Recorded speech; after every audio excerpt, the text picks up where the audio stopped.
Chegou a hora de Papo no Plural e o convidado de hoje é o jornalista da RPC TV, Erivelto Oliveira. Ele esteve aqui na FAG semana passada para dar uma aula no curso de pós-graduação em telejornalismo. Nós aproveitamos para bater um papo com ele sobre a profissão. Hoje eu converso com Erivelto Oliveira, que trabalha na RPC TV e vai ministrar um módulo na pós. Erivelto, seja bem-vindo ao nosso programa. Obrigado. Vamos começar então falando um pouquinho da sua carreira no jornalismo e o seu contato com a TV. Quando que começou? Então, eu fiz jornalismo na Universidade Federal do Paraná, de 84 até 87. Era o único curso de jornalismo que havia em Curitiba na época. E a minha intenção, quando eu fiz jornalismo, era trabalhar com jornal impresso. Sempre imaginei que eu fosse trabalhar com impresso. Não me via trabalhando com televisão. Quando eu estava no terceiro ano da faculdade, eu comecei a fazer um estágio no Departamento de Comunicação da Rede Ferroviária Federal. E era com texto, jornal. Eles tinham um jornal interno, que eu fazia esse jornal, ajudava, fazia entrevistas e tal. Mas nesse departamento trabalhavam alguns jornalistas de televisão. Entre eles o Cláudio Dalla Beneta, que era editor do Jornal Estadual, segunda edição ainda, o nome era Jornal Estadual. E em agosto, mais ou menos, ele chegou para mim e falou assim: você não quer tentar trabalhar com televisão? A TV Curitiba, que era um canal da Band, está precisando de um repórter. Vai lá, vê se você não dá certo nessa. Como eu estudava, eu tinha aula de manhã na faculdade, o estágio era à tarde, e essa vaga na reportagem era à noite. Então, eu fui lá, acabaram me contratando, então eu tinha o meu dia inteiro dedicado ao trabalho, né? Terminou o estágio na rede. Isso em novembro terminou o estágio. Em dezembro me chamaram na TV Paranaense, que hoje é a RPC TV, para fazer um período de férias lá.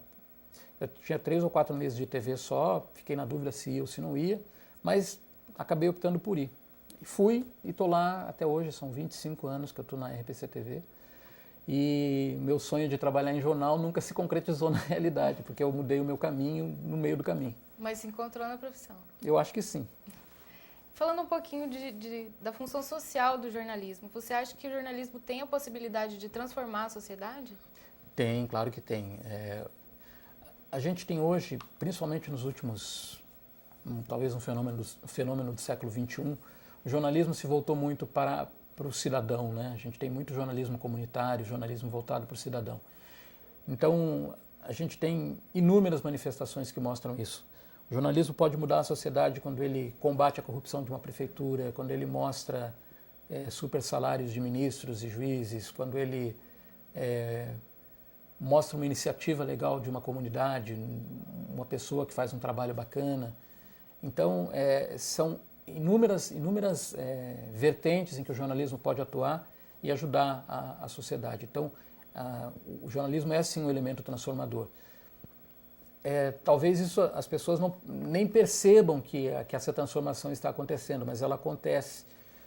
No Paraná TV, que a gente já tem 13 anos com esse jornal no ar, nesse período o jornal já mudou várias vezes de direção, a forma de fazer e tudo, mas a gente nunca perdeu esse foco na comunidade, no lado social do jornal. Sempre que a gente faz esse tipo de reportagem tem um retorno bem grande. E as pessoas também mandam muita sugestão nessa área. Uhum.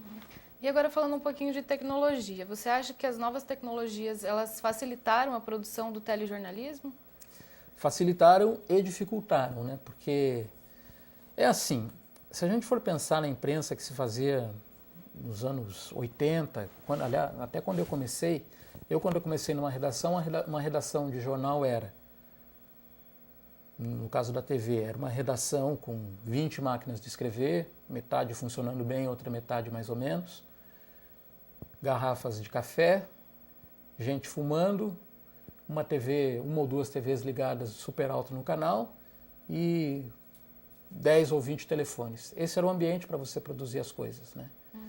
Então, hoje quando você entra numa redação é muito diferente, né? Ninguém fuma, ninguém bebe no ambiente de trabalho, são computadores. Você tem computador conectado à internet. Antigamente, para você falar com o assessor do governador, você tinha que ter o telefone do assessor do governador na tua agendinha feita a caneta.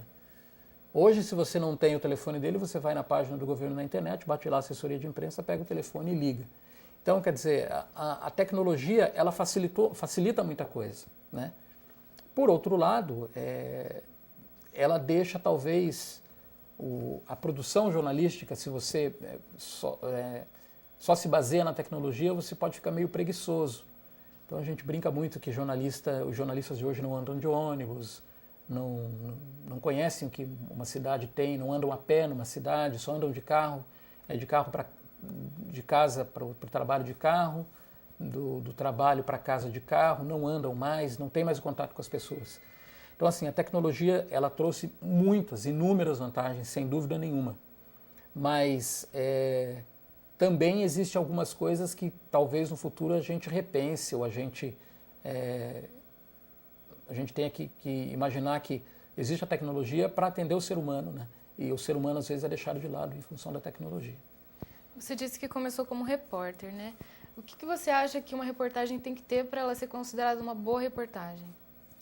Eu sempre digo que o jornalista ele tem que gostar de gente, fundamentalmente. Um repórter tem que gostar de gente. Então, acho que principalmente a reportagem tem que ser verdadeira. Esse é um ponto, eu não vou conseguir explanar todos os pontos, mas ela tem que ser verdadeira, ela tem que ter aí um bom texto, uma forma de contar bem a história, ela tem que ter personagens interessantes, que as pessoas gostem de ver as histórias das pessoas que elas estão olhando. Claro, em televisão hoje em dia ela tem que ter algum diferencial, né? Ela tem que começar com alguma coisa diferente. Pode até ser um assunto batido, mas o repórter tem que descobrir uma forma diferente de contar uma história. Natal, Carnaval tem todo ano, mas o repórter tem que saber uma maneira diferente de fazer uma matéria de Natal, uma matéria de Carnaval, uma matéria de Páscoa. E falando um pouquinho de internet agora, existem muitos portais de notícias, então acontece e já está na internet, as pessoas já estão sabendo daquilo. Como que a TV, qual que é o papel da TV em noticiar o que as pessoas já sabem? Como que acontece isso hoje em dia? A gente tem que noticiar melhor, né?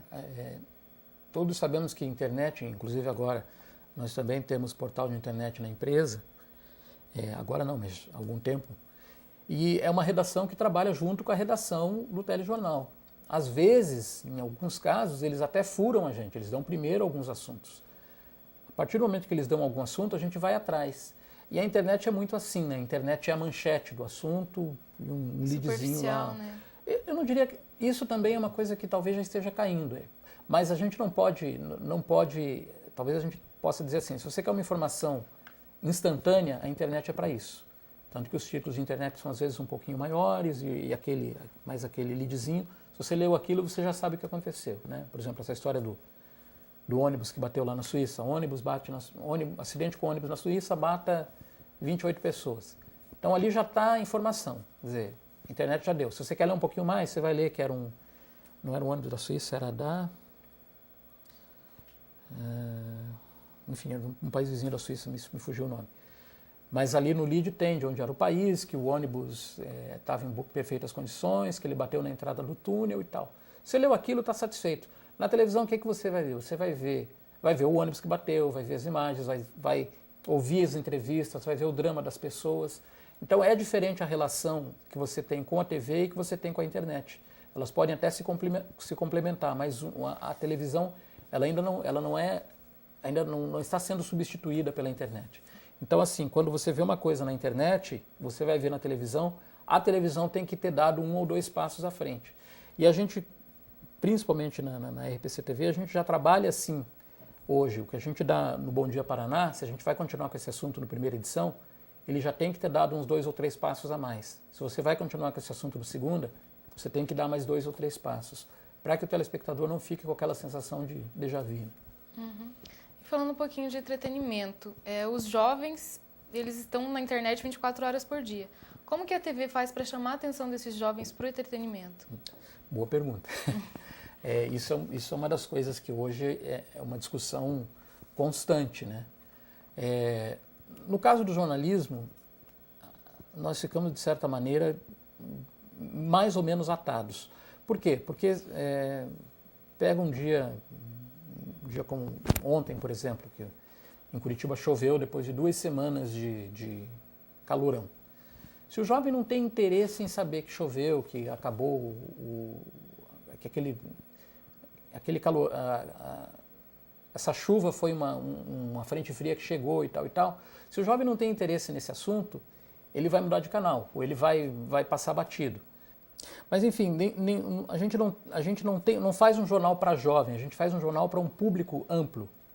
Então, o público tem criança, tem adolescente, tem adultos jovens, adultos mais velhos, idosos e muito idosos. Então, o que a gente faz no telejornal e nos programas jornalísticos é um produto para atender todas essas faixas etárias. O que é um desafio. É um desafio. Então você não pode fazer um programa só para jovem, como é o Plug, por exemplo, né? Se você fizer só para jovem, você vai desagradar a criança, o idoso, o adulto. Você acha que a espontaneidade que está em alta agora na TV, você acha que ela aproxima o telespectador? Pois é, essa é uma digamos, uma novidade também que a gente está fazendo agora, né? Que os apresentadores têm que ser mais espontâneos, que eles têm que conversar com o telespectador. Isso é uma coisa que começou, a gente acredita que o telespectador goste disso, mas a gente ainda não tem nada que comprove que isso é real, né? O Jornal Nacional, se você for ver bem, ele mudou muito pouco. Tem agora o Bonner vindo um pouquinho para a Patrícia, conversa um pouquinho com ela, como se estivesse conversando com ela, mas continua fazendo o jornal atrás da bancada, certinho, dando as notícias, com uma voz bonita. É que a Globo tem um grafismo muito bom, né? Uma parte técnica muito boa, um estúdio bem iluminado. Mas o Jornal da Globo também é um jornal que continua sendo feito da mesma maneira, às vezes levanta ou mostra alguma coisa. Mas assim, isso não quer dizer que o estilo que a gente faz hoje para o Paraná TV Primeira Edição ou o próprio Bom Dia Brasil é um estilo mais conversado com o telespectador. De repente o telespectador gosta de ver o jornal daquela maneira. Então, como a gente está exatamente nesse processo de mudança, eu não saberia te dizer se essas mudanças, se elas vieram para ficar ou se elas vieram e vão, de repente, daqui 2, 3 anos, a gente volta a fazer como fazia antigamente.